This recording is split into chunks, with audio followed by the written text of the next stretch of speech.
Hello friends, welcome to RZ history club. एक बार दोबारा से मैं एक और इम्पॉर्टेंट वीडियो लेके आया हूँ। जैसा कि आपको पता है कि हमने लास्ट वीडियो में डिस्कस किया था मोस्ट इंपॉर्टेंट चैप्टर मैथ के। ठीक है, हमने क्या डिस्कस किया था, मैथ के इंपॉर्टेंट चैप्टर के, और उसमें हमने 6-7 चैप्टर देखे थे जो कि बहुत ज़्यादा वेटेज रखते थे, 60 से 70% वेटेज रखते थे पेपर का। उसी में आज हम बात करेंगे फिजिक्स की। ठीक है, बिकॉज फिजिक्स एक ऐसी चैप्टर है, समझिए, या एक ऐसा सब्जेक्ट बन गया है जो कि बहुत ज़्यादा डर में रखता है बच्चों को। इट मीन्स बहुत ज़्यादा बच्चे डरे रहते हैं इसमें से। मेनली आपको पता है कि 50 क्वेश्चन जो आ रहे हैं हमारे वो साइंस से आते हैं। ठीक है, 50 क्वेश्चन हमारे आने वाले हैं किससे? साइंस से। ठीक है, अब जब साइंस से क्वेश्चन आने वाले हैं तो उसमें हमारे पास जो मेनली होता है, इसमें 17 से 18 क्वेश्चन, या फिर 16, 17, 18 मान लीजिए, वो फिजिक्स से होते हैं। तो इस वजह से फिजिक्स को पढ़ना आपके लिए बहुत ज़रूरी हो जाता है। इसमें भी सारे चैप्टर आपको नहीं पढ़ने हैं। ठीक है, इसमें मैंने भी कुछ चैप्टर से ले लिए हैं जिनको मैं, जैसे सेक्शन है और सेक्शन बी में, जिसको आपको पहले देखना होगा। अगर अभी तक आपने सेक्शन ए वाले चैप्टर नहीं पढ़े हैं तो पहले आप उसको कवर करेंगे। अब आपके पास जो अब 10 दिन बच गया है उसमें आप ऐसा बनाइए अपनी स्ट्रेटजी कि कम से कम 5 से 6 दिन के अंदर आप ये जो नए चैप्टर अगर आपके लिए हो तो उसे खत्म कर लीजिए, क्योंकि उसके बाद फिर नए चैप्टर आपको पढ़ने का मौका नहीं मिलेगा, आप नहीं पढ़ पाएंगे नए चैप्टर। उसके बाद हम सिर्फ तैयारी करेंगे, हम सिर्फ क्या करेंगे, सिर्फ PYQ लगाएंगे और मॉक टेस्ट देंगे। ठीक है, यहाँ पर जो हमारे चैप्टर हैं वो मेनली जो है वो 70 to 80% वेटेज रखते हैं। इसका मतलब अगर आपने ये सारे चैप्टर्स कर लिए तो आप 15 क्वेश्चन कर पाएंगे। ठीक है, 15 से 16 क्वेश्चन मान लो, 15 से 16 क्वेश्चन जो हो जाएगा आपका, वो 1-2 हो सकता है छूट जाए अगर आप इन सबको हल्के में लेते हैं। वैसे ये सारे चैप्टर जो है उनके भी मैं PYQ करा रहा हूँ, तो अगर आप वो PYQ फॉलो करेंगे तो इसके जो इंपॉर्टेंट टॉपिक्स है वो तो कवर हो ही जाएंगे। बाकी इन सब चैप्टर को आपको अच्छे से पढ़ना होगा, इन सब चैप्टर्स को आपको डिटेल से पढ़ना होगा। ठीक है, और ऐसा नहीं है कि इन सब चैप्टर में मोशन है, मोशन को पूरा पढ़ने लगे, भाई एक हफ्ता उसी में चला गया, नहीं, ऐसा नहीं आपको करना होगा। जो इंपॉर्टेंट टॉपिक्स है उन्हीं को पढ़ना होगा। ठीक है, वो इंपॉर्टेंट टॉपिक्स है वो मैंने PYQ सेशन में बताई थी, और अगर आप चाहते हैं कि मैं इन सारे चैप्टर्स की इंपॉर्टेंट टॉपिक्स को भी डिस्कस करूँ तो कमेंट जरूर कीजिएगा, अगली वीडियो मैं उसी पे लाने की कोशिश करूँगा। ठीक है, यहाँ पर देखो पहला चैप्टर हमारा फोर्स, और ये देखो जो 1, 2, 3 ये है ना, 1, 2 और 3, ये तीनों चैप्टर आपको एक ही साथ पढ़ने होंगे। एक ही साथ इन द सेंस कि इनके जो क्वेश्चन है वो एक साथ मिला कहते हैं। मोशन ले लो, फोर्स और लॉज ऑफ मोशन, ये तीनों तो समझो एक ही चैप्टर है। क्यों? क्योंकि इनके क्वेश्चन एक साथ मिला कर आते हैं। F=ma पर आपको वेलोसिटी और टाइम का रिलेशन देकर पूछा रहता है, या VT ग्राफ में आपसे पूछा रहता है। एक्सेलरेशन वगैरह जब पूछता है तो उसमें आपको फोर्स का भी फार्मूला कहीं ना कहीं रिलेट कर देता है। फिजिक्स में मेनली क्या होता है, सबसे पहली चीज़ ये चीज़ ध्यान रखिए कि जो MU पूछता है सवाल, अगर आप जामिया का पेपर देखोगे तो जामिया के पेपर में एक चीज़ आपको दिखेगी कि वो डायरेक्ट एक ही क्वेश्चन पे, इट मीन्स अगर उन्होंने फोर्स पूछा है, उन्होंने पूछा फोर्स क्या होगा, तो वो मास दे देंगे और एक्सेलरेशन दे देंगे, ऐसा हो जाएगा।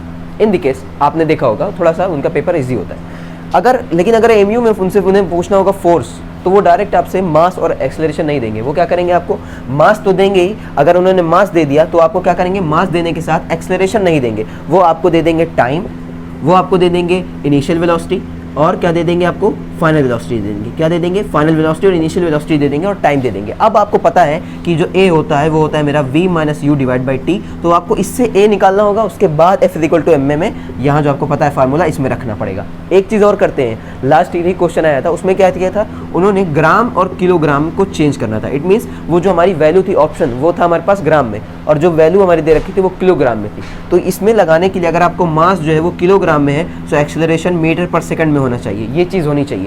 अगर ये किस में होता, ये ग्राम में होता, तो ये होना चाहिए सेंटीमीटर पर सेकंड में। तो ये सारी चीज़ें जो है यूनिट का भी ख्याल आपको रखना पड़ता है। MU क्या करता है, इन सब चीज़ों में वो इधर उधर थोड़ा सा घपला मार देता है ताकि बच्चे जो है, और वही ऑप्शन आपको दिया रहेगा, जब आप किलोग्राम रख के लगाओगे तो ऑप्शन वो दिया रहेगा, लगा के आ जाओगे गलत हो जाएगा। तो ये सब चीज़ों का ध्यान आपको फिजिक्स में रखना पड़ता है। ठीक है, वो सारी चीज़ें हम जब मोस्ट एक्सपेक्टेड क्वेश्चन को सॉल्व कर रहे होंगे तो उसमें ज़रूर करेंगे। तो इस वजह से हमारे चैनल को सब्सक्राइब करिए और फॉलो करते रहिए। यहाँ पर देखिए, ये जो मैंने बताया motion, force and laws of motion, उससे आपके कम से कम समझ लीजिए 5 से 6 क्वेश्चन तो डन है।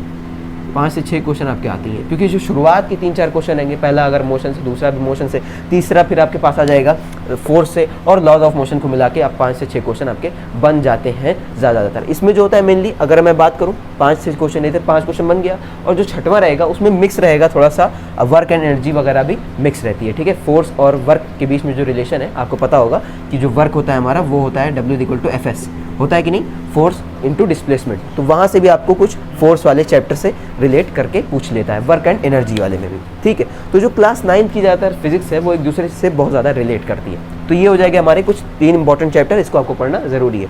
चौथे पे आता है साउंड। साउंड क्यों जरूरी है? मेनली साउंड उतना जरूरी नहीं था, जब आप पिछले और 4-5 साल पीछे जाएंगे तो साउंड उतना नहीं था, एक क्वेश्चन आ जाता था। बट अब यहाँ से 2 क्वेश्चन लगातार देखने को मिल रहे हैं, चाहे आप 2023 का उठा लो, चाहे आप 2024 का उठा लो, तो इस वजह से साउंड को आपको पढ़ना जरूरी है। और इसमें जो अलग अलग क्वेश्चन पूछे गए हैं साउंड से, एक बार आपको पूछा गया फ्रीक्वेंसी और टाइम पीरियड में। आपको पता है कि फ्रीक्वेंसी जो होती है वो टाइम पीरियड के रेसिप्रोकल होती है, 1 बाय टाइम पीरियड होती है। तो एक क्वेश्चन तो यहाँ से पूछा गया, और दूसरा क्वेश्चन थ्योरेटिकल होता है। वो ये पूछते हैं कि साउंड कौन सी वेव है, किस मीडियम में वो ट्रैवल कर सकती है, क्या वो वैक्यूम में ट्रैवल कर सकती है कि नहीं। तो इस वजह से आपको इसकी थ्योरी पढ़ना भी ज़रूरी है। साउंड कौन सी वेव है, किस टाइप की वेव है, उसका क्या होता है एम्पलीट्यूड वगैरह, उसकी स्पीड ऑफ मतलब कि साउंड की स्पीड क्या होती है, ये सब आपको पढ़ना ज़रूरी होता है।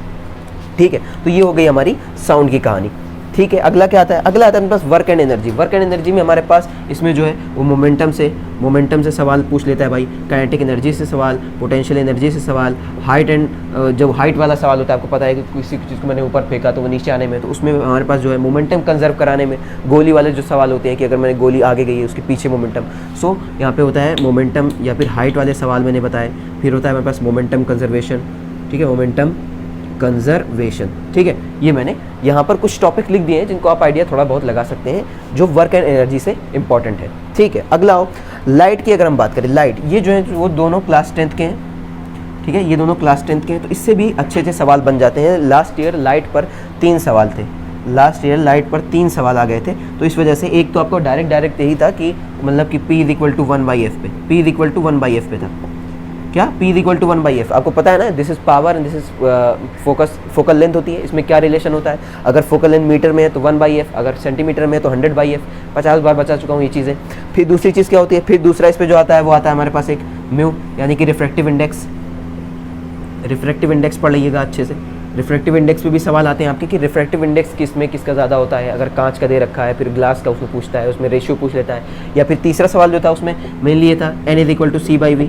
आपको पता है ना, ये V है वेलोसिटी ऑफ, ये होता है C वेलोसिटी ऑफ लाइट, ये velocity of light in vacuum, ये velocity of light in medium होती है, किस मीडियम में ट्रैवल कर रही है लाइट। और ये जो होता है हमारे पास रिफ्रैक्टिव इंडेक्स होता है। तो ये जो है लाइट, इससे भी अच्छे अच्छे सवाल पूछ लेते हैं। और तीसरा पोर्शन जो आपका बचता है वो आपको पता होगा कि हमारे पास लेंस दे देता है, या वो पूछ लेता है वो जो सारी पोजीशन आपकी होती है, वो जो सारी स्थितियाँ होती हैं कि किस तरीके से क्या क्या हम वैल्यू रखेंगे, तो कब हमारी फोकस पे मिलती है, कब हमारी मिलती है वक्त नतीजे पर, मतलब कि सेंटर ऑफ कर्वेचर पर। अलग अलग पोजीशन के लिए भी आपको वो वैल्यूज़ याद होनी चाहिए। ठीक है, तो ये तो होगा हमारी लाइट की। इलेक्ट्रिसिटी का क्या होता है ये देखो, इलेक्ट्रिसिटी का भी देख लो थोड़ा सा। इलेक्ट्रिसिटी में मेनली हमारे पास जो पोर्शन है वो जो कवर करते हैं इलेक्ट्रिसिटी में, आपके पास आता है सबसे पहले तो आपके पास आता है कॉम्बिनेशन ऑफ रेजिस्टेंस। आपको पता ही है कॉम्बिनेशन ऑफ रेजिस्टेंस में अब क्या मैं बात कर रहा हूँ, ये मैं बात कर रहा हूँ आपकी एक सीरीज़ होता है। आपको पता है एक सीरीज़ होगा, एक होगा आपके पास पैरेलल। ठीक है, सीरीज़ और पैरेलल होते हैं, वो दोनों वे में जब आप कनेक्ट करते हैं उसमें क्या होता है आपके पूछ लेता है, या कभी कभी या तो आपसे डायरेक्ट पूछ लेगा इक्विवेलेंट रेजिस्टेंस, या तो उसे और टफ करना होगा तो आपको बना देगा एक फिगर। उसमें कहेगा कि अगर जैसे बना दिया मैंने ये वाला या ये वाला और इसमें इसने पूछ लिया कि इसके अक्रॉस बताओ कि वोल्टेज कितना होगा, इसके अक्रॉस वोल्टेज बताओ कितना होगा इस रेजिस्टेंस के अक्रॉस। तो इस तरह के भी सवाल आपसे पूछ सकता है। दूसरी चीज़ क्या आती है? दूसरी चीज़ आती है हमारे पास पावर से रिलेटेड, P = VI होता है, P = I²R होता है। ये सारे जो इक्वेशन है, जो सारे फार्मूले हैं वो आपको पता होने चाहिए, इनसे सवाल। फिर तीसरा जो आता है आपका मेनली होता है वो आपसे पूछता है कि अगर हमारे पास 220 वोल्ट और जो आपको पता है कि 100 वाट, इन सब को दे के आपसे पूछता है अगर 2 बल्ब जल रहे हैं तो हमारे बताइए कि हम कितना कंजम्पशन होगा, हम कितनी लाइट को कंजम्पशन कर रहे हैं, कितनी यूनिट होगा। तो इस पर भी एक सवाल पूछ लेता है, जिसको हम लोग बोलते हैं कि कंजम्पशन ऑफ लाइट। ठीक है, light in the sense electricity, this is electricity.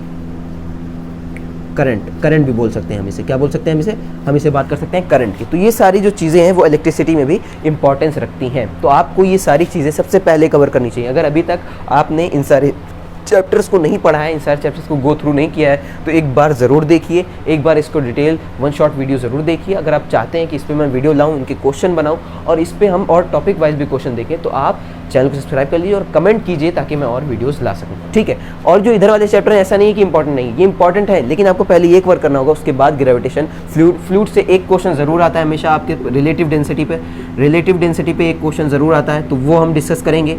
इसमें जो है वो मैं पूरा चैप्टर नहीं पढ़ाऊंगा, इसमें हम बात करेंगे कुछ इंपॉर्टेंट कुछ सेलेक्टेड टॉपिक्स की। अगर आप मैग्नेटिक इफेक्ट की बात करें तो राइट हैंड थंब रूल, आपको पता है राइट हैंड थंब रूल क्या होता है, फिर हमारे पास किस तरह से हम मैग्नेटिक उसकी, आपको पता है पेंच रूल जो होता है कि हम किस तरह से अपनी मैग्नेटिक फील्ड की डायरेक्शन निकालते हैं, वो देखना होता है। ह्यूमन आई की बात कर लो तो आपको पता होगा कि मायोपिया वगैरह जो होती है हमारे पास कंडीशन होती है, कब हमारे पास आई मतलब रेटिना पर कब बनता है, उसके पास वाले क्वेश्चन जो है, तो आई ह्यूमन आई से रिलेटेड जो होते हैं क्वेश्चन वो भी आपके आ सकते हैं। तीसरी चीज़ ग्रेविटेशन से आपका जो मेन पूछा जाता है क्वेश्चन, वो अगर आपने केपलर्स लॉ इंपॉर्टेंट हो जाता है, और आपके ग्रेविटेशन कांस्टेंट जी से भी सवाल पूछ लिए जाते हैं कि हमारे अर्थ के सेंटर पे कितना होता है, अर्थ के सेंटर से दूर जाएंगे तो क्या होगा, ये किसके प्रोपोर्शनल होता है, किसके इन्वर्सली प्रोपोर्शनल होता है, ये सब चीज़ें हमें देखनी ज़रूरी हो जाएगी। तो ये कुछ टॉपिक हैं और कुछ चैप्टर हैं जो मैंने डिस्कस कर लिए हैं। आई थिंक ये आपको समझ में आई होगी और वीडियो पसंद भी आई होगी। अगला हम बात करेंगे केमिस्ट्री के ऊपर, केमिस्ट्री के इंपॉर्टेंट चैप्टर और इंपॉर्टेंट टॉपिक्स के लिए। तो वीडियो को लाइक करें, शेयर करें और चैनल को सब्सक्राइब कर लें और टेलीग्राम चैनल ज्वाइन कर लें ताकि हम वहाँ पर आपके लिए और क्वेश्चन लाते रहें। Thank you.